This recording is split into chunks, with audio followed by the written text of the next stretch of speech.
월요일입니다. 이주원의 크로스 체크 들어왔고요.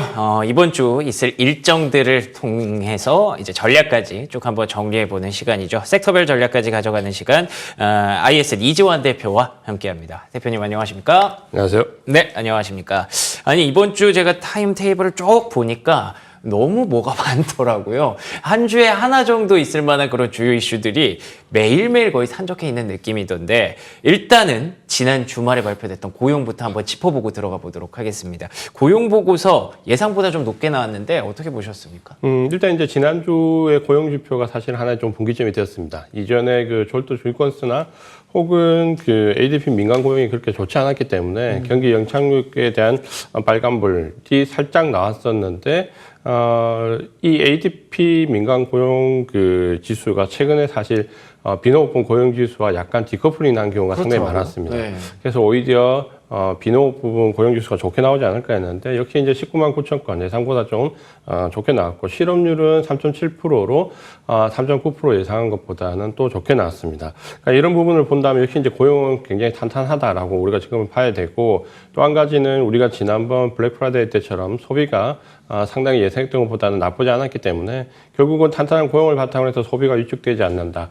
경기 연착륙에 대한 기대감은 확연히 계속 커져 있다라고 좀 봐야 되고, 다만 우리가 금리 인하에 대한 기대감이 이제 한풀 좀 꺾일 수 있습니다. 아마 이번 FOMC를 거치면은 이 부분이 이제 조금 더 명확해지지 않을까 싶은데, 그렇게 놓고 본다면 사실 뭐 증시에는 그렇게 나쁠 게 없습니다. 일단 국채금리가 지난주 금요일 살짝 오르긴 했지만 전체적으로 완만하게 하락하고 있는 상황에서 인플레이션이 확실하게 컨트롤이 된다라고 하면, 이 상황에서 경기가 연착륙에 대한 기대감이 있다라고 하면 사실 주식시장은 큰 폭으로 하락하거나 꺾일 가능성이 그렇게 높지 않습니다. 그렇게 본다면 지금은 전반적으로 주식을 할 수 있는 상황의 우호적인 환경으로 역시 이제 이어지고 있다. 이런 관점으로 보시는 게 좋을 것 같습니다.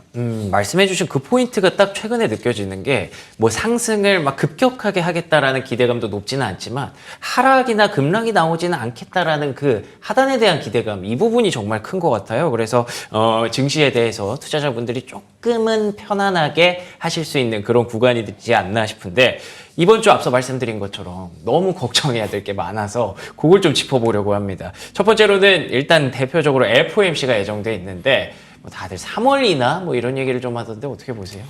일단 이제 지난 그 금리 인하에 대한 기대감이 조금씩 증폭되었죠. 여기에 이제 기름을 부은 게 사실은 최근에 채권 왕이라고 불리는 이제 빌리 에크먼입니다. 빌리 에크먼이 워낙 채권 투자와 관련돼서 투기적 거래에서 최근에 정확한 포지션을 잡았기 때문에 아마 이제 입김이 좀 최근에 세졌다 이렇게 좀 보이는데, 빌리 에크먼이 내년 1분기 금리 인하 가능성이 있다라고 강조를 하면서 금리 인하 가능성에 이제 기름을 좀 부었습니다. 원래는 모건 스탠리 보고서가 내년 5월, 그리고 골드만삭스 보고서는 내년 12월 금리 인하 가능성이 있다라고 했는데, 지금 현재는 이제 패드에서 파월의 원론칙적인 발언 에도 불구하고 시장이 이제 기대감 좀 커져갔는데, 아마 이런 부분은 이번 FOMC를 거치면서 조금 기대감은 줄어들 수 있습니다.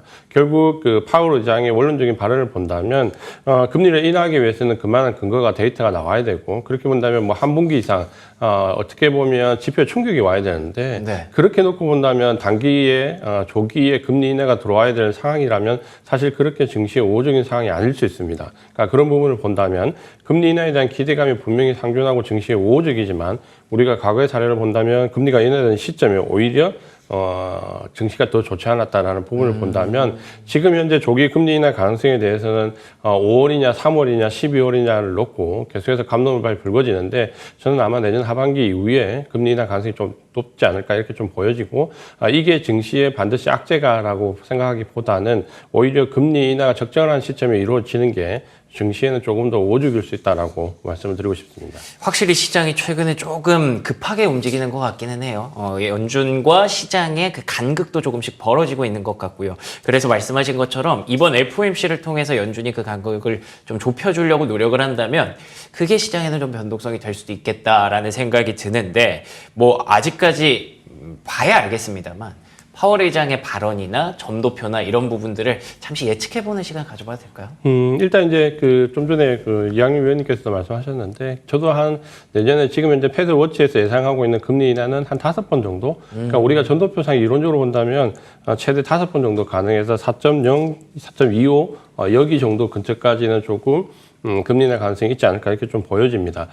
이제 여기서 우리가 생각해봐야 될 부분이 이제 두 가지가 있는데 하나는 좀 전에 말씀드린 것처럼 금리 인하가 어떤 분기의 지표의 충격에 의해서 하락하는 경우, 또 하나는 이번 금리 인상이 굉장히 작년, 재작년 가팔랐던 경우가 실제로 경기가 활량으로 들어갔다기보다는 어떻게 보면 팬데믹이라는 특수한 상황 속에서 공급망이 교란되면서 왔던 부분이라면 그렇죠. 지난달 공급망 지수가 팬데믹 이후에 최저치로 떨어졌거든요. 그러니까 어느 정도 정상화 수준에 왔다라고 보면 이걸 감안해서 만약에 내년에 한 차례 정도 금리 인하가 조기에 시행된다라고 하면 증시에는 좀 굉장히 우호적일 수 있습니다. 그러니까 이런 두 가지 해석을 놓고 과연 연준에서 팬데믹 이후에 특수한 상황으로 인식할 것이냐 아니면 일반적인 경기 사이클을 놓고 볼 것이냐라고 본다면 아마 증시에서 받아들이는 바는 반드시 크게 좀 차이가 날 것 같습니다. 일단 우리가 내년에 4, 5차례 금리 인하는 가능한데 이게 상반기일까 하반기일까는 아마 이번 FOMC에서 파월 의장의 원론적인 발언을 보면 이제는 조금 더 내년 1분기가 가능할까 안 할까는 어느 정도 판단이 좀 될 것 같습니다. 그래서 지금은 4, 5회 정도 금리 인하를 예상하되 일반적으로는 5월 이후 가능성이 높다라는 점에 조금 더 무게를 두시는 게 좋을 것 같습니다. 알겠습니다. 일각에서는 그런 얘기도 하더라고요. 보험성 금리 인하가 필요하다. 그렇기 때문에 조금 빨라질 수도 있겠습니다만 현 시점에서 너무 급하게 접근하지는 말자. 5월, 6월 혹은 내년 하반기 정도로 일단 생각하고 있는 게 좋을 것 같기는 하네요. 자, 그러면 FOMC 또 뿐만 아니라 이번 주에 또 CPI가 발표가 되더라고요. 저는 이렇게 강력한 그런 실적과 지표들이 많이 발표되는 주는 또 오랜만인 것 같은데 CPI 뭐 내려가겠죠? 어떻게 보십니까? 저는 이제 나쁘지 않게 나올 것 같고요. 예. 우리가 지난번 CPI 발표 때는 예상보다 좀 좋았고 10월달 CPI 발표는 노이즈가 좀 있었습니다. 그러니까 지금 현재 지난달 CPI, PPI, PC까지 예상치에 근접하고 혹은 예상보다 좀 더 좋게 나왔는데 이게 지금은 이제 2차 디스인플레이션 구간에 들어왔다라고 인식이 좀 되어지고 있습니다. 특히 지난번 좀 지표가 괜찮았을 때 보면 특히 그동안 CPI를 높이는 데 좀 큰 일조를 했던 에너지 가격이 좀 상당히 안정화됐고요. 여기에 이제 주택 렌트와 관련되어 있는 부분에 등락률이 좀 완만해진 게 상당히 눈에 띄었습니다. 특히 이 주택 렌트와 관련된 부분은 우리가 계속해서 CPI가 공공행진할 때 상당한 기여를 했던 품목인데 지금은 0.3% 내외 정도로 상승률이 완만해지면서 전반적으로 주택과 에너지와 관련된 부분에서 상승률이 높지 않다라고 하면 지금은 2차 디스인플레이션 구간으로 충분히 진입할 수 있는 구간입니다. 그리고 아마 이제 이 CPI 발표가 결국은 우리가 기대했던 그 조기 금리 인하와도 상당히 맞물려 있습니다. 그러니까 지금 현재 조기 금리 인하를 주장하는 측에서는 이전에 우리가 닷컴 버블 직후에 CPI가 3.5 이하에서 3 여기에 붙을 때 조기 금리 인하를 했던 적이 있습니다. 그때가 이제 닷컴 버블 위에 경기 침체를 막기 위해서인데 지금이 그때 상황과 유사하지 않을까라는 기대감을 가지고 CPI가 안정적으로 3 내외에서 살짝 기울어지면 이거는 조기 금리 인하에 할 수 있는 여건이 된다라고 판단하는 기준이 됩니다. 예. 그렇게 본다면 이번 CPI 발표가 어느 정도 수준까지 떨어지는지 여부를 보면 금리 인하에 대한 기대감이 좀 더 커질지 아니면 꺾일지 부분도 좀 어느 정도 판단할 수 있기 때문에 이번 CPI가 확실하게 2차 디스인플레이션 구간을 유도하는지 여부가 상당히 중요한 시점이다. 이렇게 말씀을 드리겠습니다. 알겠습니다. 사실 CPI는 계속 내려가고 있어서 전 중요도가 조금 떨어지지 않았나라고 생각을 했었는데 말씀해 주신 것처럼 연준이 계속 목표로 하는 2%라는 물가 목표치에 점점 더 가고 있다는 점에서 중요한 변곡점이 될 수도 있겠다는 생각이 드네요. 자, 그러면 이제 섹터 얘기로 좀 넘어가 보도록 하겠습니다. 이번 주에 반도체와 관련해서 좀 궁금해 하시는 분들이 많을 것 같아요. 왜냐하면 지난주 말부터 AI, 인프라 이쪽으로 좀 흐름이 잡혀가고 있고 이번 주에 또 윤석열 대통령이 네덜란드를 간다고 들었어요. ASML 본사까지 간다고 들었는데 이 부분이 어떻게 반도체 업종에 좀 호재가 될 수 있을까요?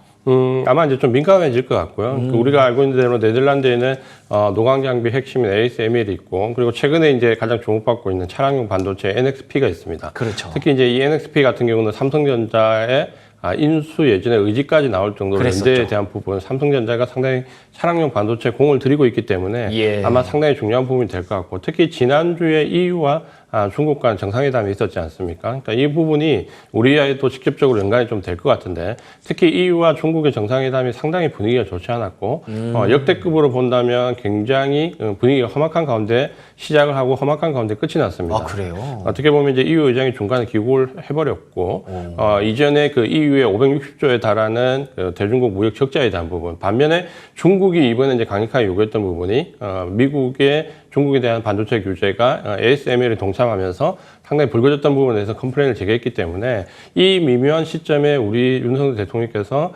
일단은 ASML을 방문하는 것도 하나의 우리나라 기업들의 좀 분수령이 좀 될 것 같습니다.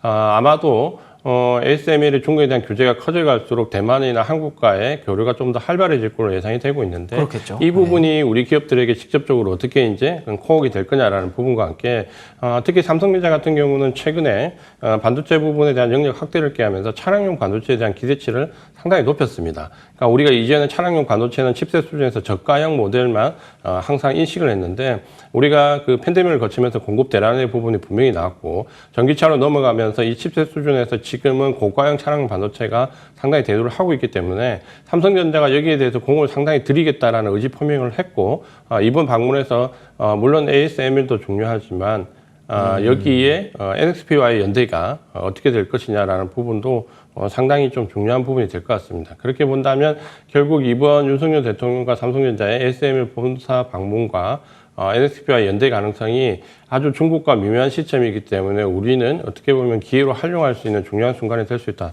이렇게 말씀을 드리겠습니다. 그렇군요. 단순히 그냥 기업 하나를 방문하는 수준의 네덜란드 일정이 아닙니다. 예. 여러분들 다 이해를 하고 계실 텐데 그 부분에 대해서 중국과 EU 간의 어떤 신경전 이 이후에 방문한다는 의미도 좀 있을 것 같고요.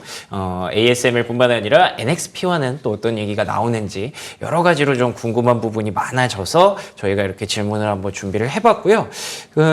앞서 말씀드린 것처럼 지난주 말부터 AI 관련해서 반도체 섹터의 센티멘털이 좀 좋아진 것 같아요. AMD가 또 좋은 그런 공개를 했잖아요. MX300X 시리즈라고 들었는데 이 부분은 좀 어떻게 보시는지 궁금합니다. 일단 이제 AMD에서 나오는 그 MI300X가 어떻게 보면 성능은 상당히 좋다라고 좀 밝혀졌고 그렇더라고요. 엔비디아 H100보다도 오히려 뭐 집중도나 밀접도가 높다라는 얘기가 나오는데 물론 아마도 수율을 높이거나 대량을 생산하는 부분에서는 아직까지 한계가 있을 겁니다. 그래서 내년도에 목표액 자체가 한 20억 달러 정도로 작지는 않지만 엔비디아에 비해서는 그렇게 큰 부분은 아닙니다. 다만 이렇게 AI 반도체와 관련된 부분이 확장될수록 어떻게 보면 하이닉스나 삼성전자는 공급되는 HBM 반도체가 늘어나기 때문에 상당히 우호적으로 좀 바뀔 수 있을 것 같습니다. 그러니까 이 캐파 자체가 커져가는 부분에 대한 그 증시의 시각은 예를 들어서 AMD가 AI 반도체가 출시된다고 해서 엔비디아가 하락하는 게 아니라 그날 동시에 그 두 회사가 다 종목이 올랐거든요. 맞아요. 그러니까 예. 시장이 보는 바는 어차피 HBM 반도체나 AI 반도체는 지금 공급이 상당히 달리는 수준이고 수요는 굉장히 많이 확보가 되어 있기 때문에 이 두 회사가 모두 어떻게 보면 지금 현재는 윈윈의 단계에 들어가 있다. 물론 이게 나중에는 결국 고도화되고 대량 생산이 첨예화되면 결국은 점유율 싸움이 되겠지만 지금은 어느 회사도 뭐 생산되는 대로 다 공급이 되고 있기 때문에 오히려 이런 부분들이 AI 반도체 붐을 일으키는데 상당한 일조를 하고 있어 보입니다.